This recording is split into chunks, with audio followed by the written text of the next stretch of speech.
Na, aš manau, kad svarbiausia tai yra turėjimas aiškios vizijos, kaip tu nori matyti po 4 metų, po 10, po 15 metų Lietuvą, na, turėti aiškius tikslus, ar švietimo srity, ar energetikos, ar transporto srity. Tai ko labiausiai, manau, trūksta, tai tiesiog matyti kažkokią viziją.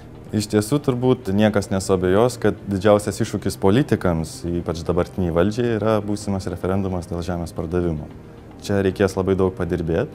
Kitas dalykas yra euro įvedimas. Aš manau, kad tai turėtų būti pagrindinis politinis prioritetas Lietuvos šiuo metu artimiausiam laikotarpiui. Kadangi pati esu studentė, tai aš labai taip konkrečiai galiu pasakyti, aš norėčiau tokių sąlygų, kad man nereikėtų išvažiuoti iš Lietuvos.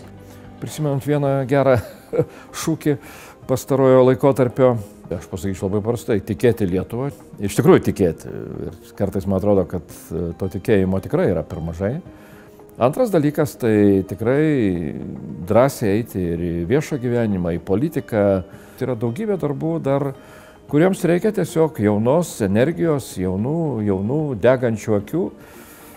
Ir tikrai su džiaugsmu ne tik vakarienėse pabendrauti norėtųsi su jaunais žmonėmis.